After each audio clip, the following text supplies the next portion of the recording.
All right, so a bunch of apologies. It's going to be late at night. You're going to get the shaky cam video because you're on a stack of pillows because I forgot the tripod at work. I've got markers, just 3 different colors in black. So this is what we're going to have to deal with tonight. That's okay. It'll be up tonight. That's really what mattered. So today I told you that I would actually draw you the air conditioning system after we looked at the electric AC compressor. So we look at the electric AC compressor, and what did we find about it? Well, it's kind of a cool piece of kit. It's got a little electric motor in it. The ACCM, or the air conditioning control module, at the end of it is a little inverter. But how does it work? Well, we discovered that too. What we're more concerned about is how we're going to heat and cool components in the vehicle, as well as how we're going to heat and cool the cabin. We've got electrified vehicles. Engine doesn't run a whole bunch of the time, so there's kind of 3 strategies that we can do. We can do a PTC heater, or positive temperature coefficient. A PTC heater is just a heating element that heats the air in the cabin. Not super efficient. We're going to lose 40 to 50% of our range just running a PTC heater. Not great. If you think about it, any time that you shut off a vehicle in the wintertime, if it's got a conventional cooling system, as soon as the coolant flow stops, the heat stops. Well, the same thing holds true to electricity. If we have a PTC heater and we stop pumping current through it, it stops working. The next one on the list is that thermal mass heater, and that's something that we look at when we look at cooling loops. We're heating a volume of water. It's not as inefficient as a PTC, but it's not great. We're going to lose somewhere between 20 to 30% of our range in the wintertime.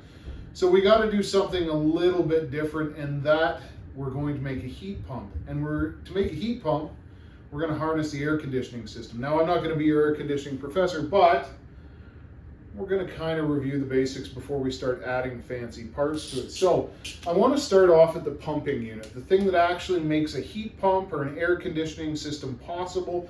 And that is, of course, right down here in the corner. That's our AC compressor. Now, of course, our compressor is what we looked at today in the lab. This is our pumping unit. This is the thing that makes the refrigerant in the system circulate. The rest of it should be a review from your air conditioning classes. So on the outlet of the air compressor, or the AC compressor, we come out, and eventually we get to a great big radiator looking thing. This thing is the condenser. So the condenser, as the name implies, condenses the refrigerant back into a liquid. So it's hot gas coming out here. Hot gas. And the condenser turns it into hot liquid.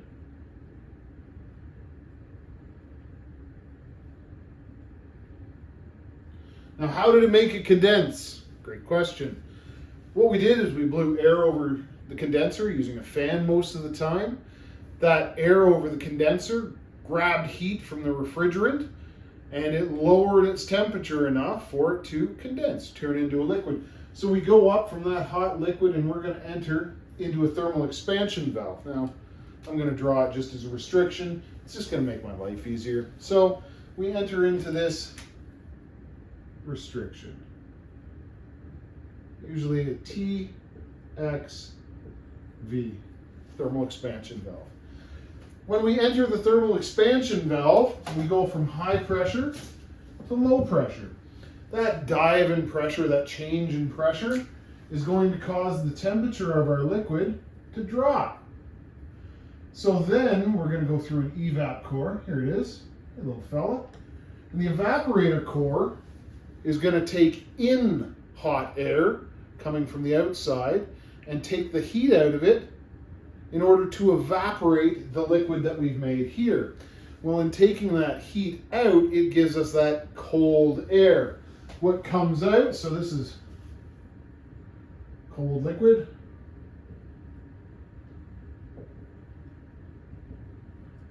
And On this side here we get cool gas. G-A-S. There we go. And of course that comes out. And in our system, we're going to use some type of a accumulator and a dryer at the same time. So we'll have something here to kind of dry off the whole situation. We'll make it a Maytag. There we go. There we are. Nice dry. Why? Why do we have it here? Usually we've got that nice accumulator on the side of the condenser, or the dryer on the side of the condenser. Instead, I'm adding an accumulator dryer back into the system. Why did I do that? I don't want liquid coming over here. This is a little mod on the heat pump system. So we'll come out of our accumulator, we'll drop right back into the compressor. Mwah! Conventional AC, right? Cools off the inside, dumps heat on the outside.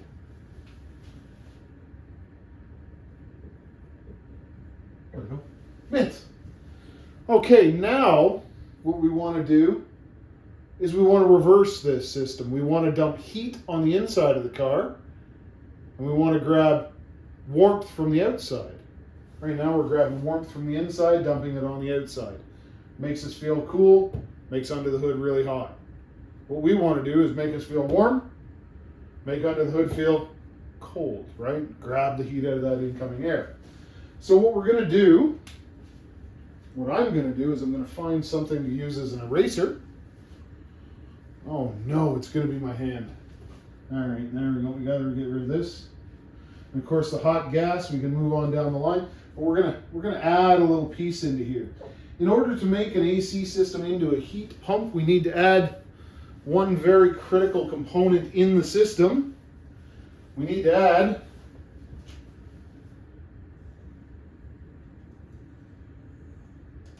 another condenser, but this one is going to be called the interior condenser. Nice. So, to make the interior condenser work, we're going to need another transfer point. Here we are. There's a blue line. And here is our red, oh, here's our red line. We're going to make a couple splices here. And let's make this thing cool the car first. So we're still going to run it in AC mode. So we're going to trace the coolant flow, or the refrigerant flow, I should say, through this thing. We're going to come out of the compressor. It's hot gas. Goes through the interior condenser.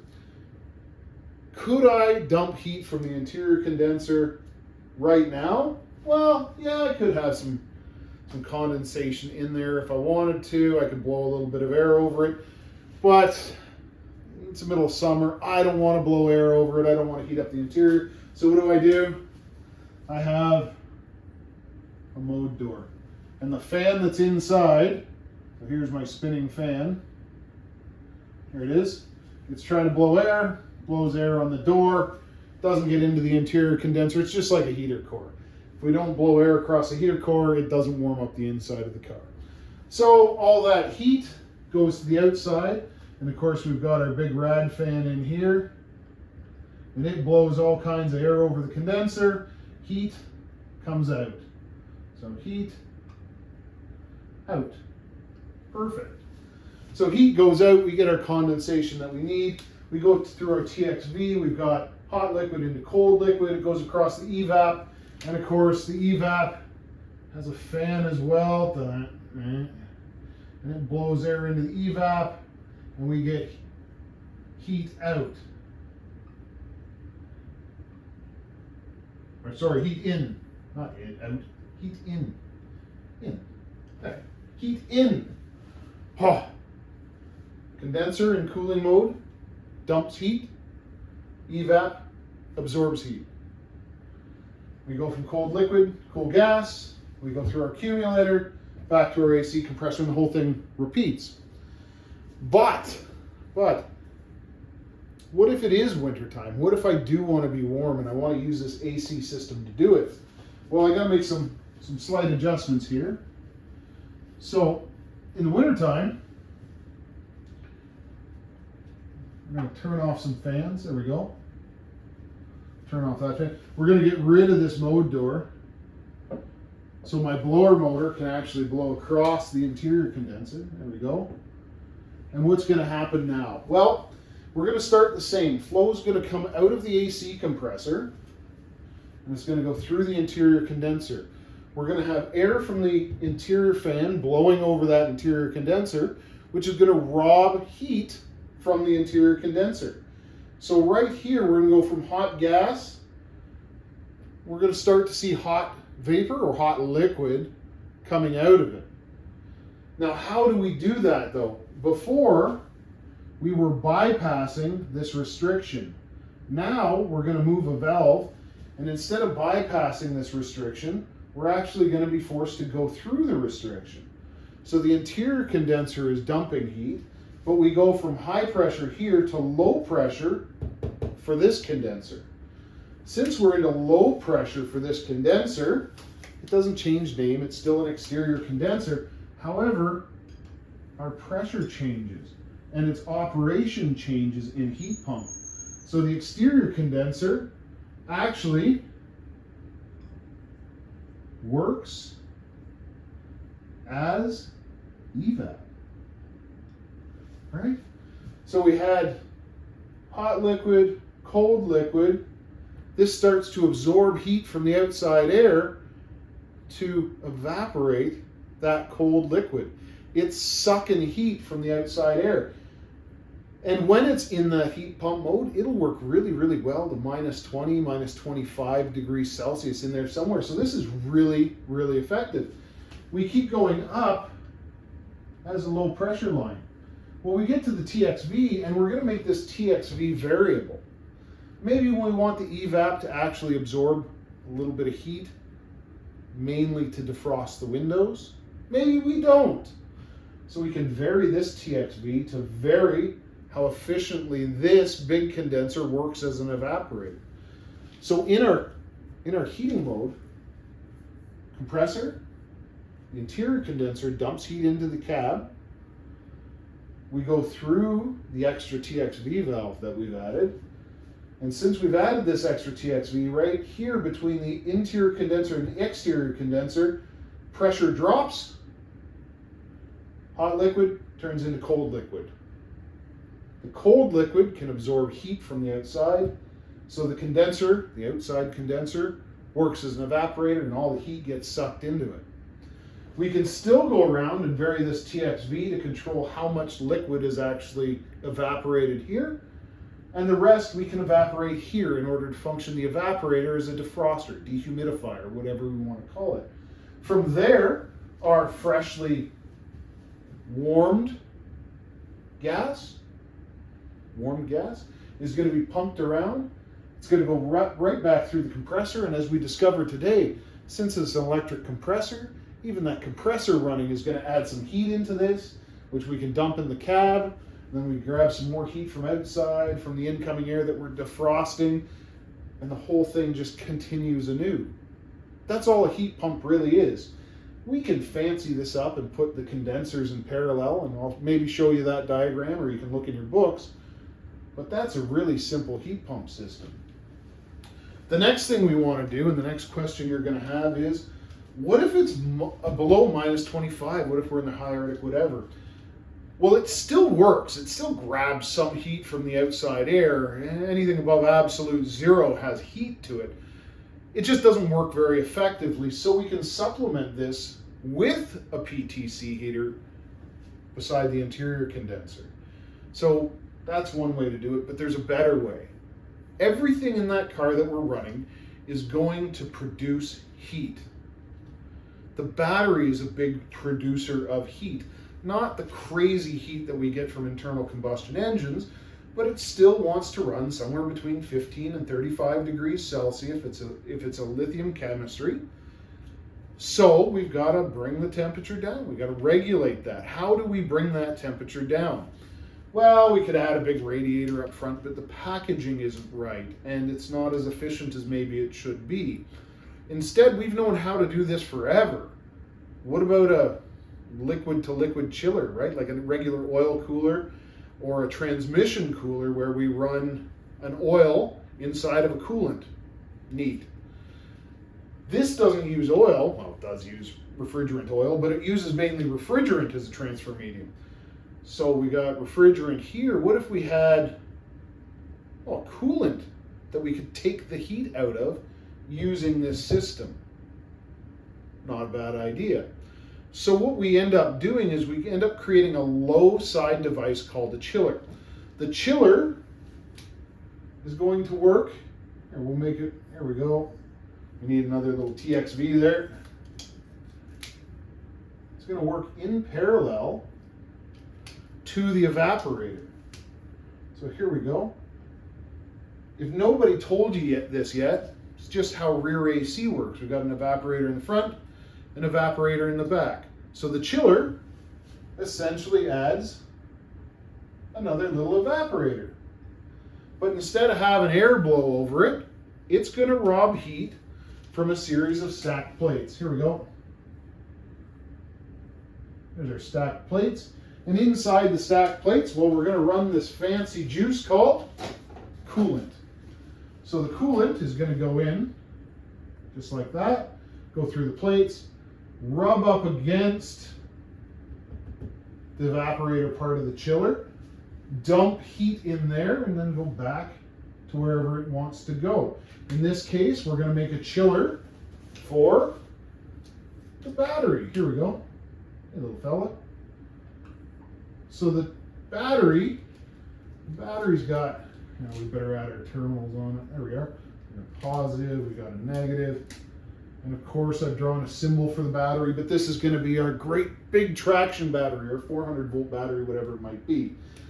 All of those cells, as we function them, they're going to get hot. We got to cool them off. So we run our coolant through the battery. We run it either through the modules or underneath the modules, whatever it might be.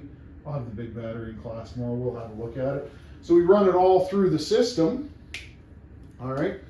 We gather heat and we dump heat into the refrigeration system. Right? Remember, the evaporator's grabbing heat. This chiller is just an evaporator that touches liquid instead of air. So it's grabbing heat. And what comes out of here? Oh, a nice cold liquid that we can put through here again to rob more battery heat. From there, that little line just goes in. Here we are. And it rejoins the system, just like that. So now, not only can I grab heat from here, a little bit of heat from there, a little bit of heat from the compressor, but all the heat that the battery makes that I don't want in the battery, I can dump it into my climate system that dumps it into my compressor that dumps it into my interior condenser. So I take heat from here, use a refrigeration system, put it into the interior condenser, blow air across it, and I warm up the cabin. It doesn't just have to be the battery. We can have a waste heat exchanger, which works in a very similar manner, that starts robbing heat from inverters, power electronics, all the stuff that we want to bring down in temperature. So we can use this AC system to grab waste heat from other parts and use that to heat the cabin as well. Very efficient. And remember, when we were talking just now, I mentioned, the PTC heater is going to rob 40 or 50% of your range. The thermal mass heater, the one that heats the volume of coolant, right, just using a heating element, still a PTC heating element, it's going to be somewhere between 20 and 30% of your range. Running the AC on an electric vehicle takes about 5% of the range. Most consumers never shut the AC off. They never notice the dip. Are you going to lose more distance or more range in the wintertime? Of course you are. The car's got to work harder. You got to push harder. You got, snow tires, friction of the snow, friction of cold lubricants, on and on and on and on.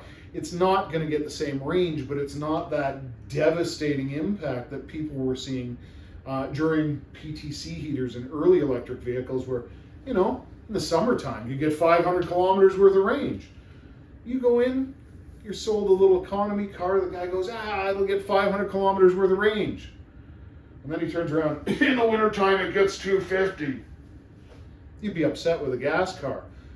That was really the challenge of pre-heat pump electrified vehicles, was in the summertime they'd get, some of the high-end ones, 500 kilometers worth of range, And then the salesman would turn around, in wintertime it gets 250.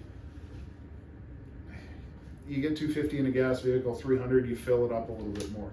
You get 200 kilometers out of a 500 kilometer car. In an electric vehicle, you got to charge that thing now. You got to stop for an hour. And when you're charging the thing, the battery's got to be at the right temperature, so it puts a whole bunch of effort into just warming the battery up. And nightmare fuel. Much better way, heat pump. Right? People switch over to heat pumps in their houses because they're efficient. We wouldn't buy a house with a baseboard heater because it's not efficient. Here's a heat pump in the house. PTC is your baseboard heater. A thermal mass is an electric water tank. That's all the differences really are. But anyways, I'll leave this up for a second, and I'll get out of the way. I'll keep talking, but if you want, you can take a picture. If you need some clarification, please just ask me. I'm more than happy to redraw this over and over again. I've done it more than once. But that is your heat pump system. Now, of course, in your book, you can augment this with the diagrams that are in there from Renault. They're really good diagrams. But until tomorrow, my friends, have a great evening. And if you don't catch this tonight, catch this definitely Wednesday night before you have to write an exam. Have a great evening. We'll see you tomorrow.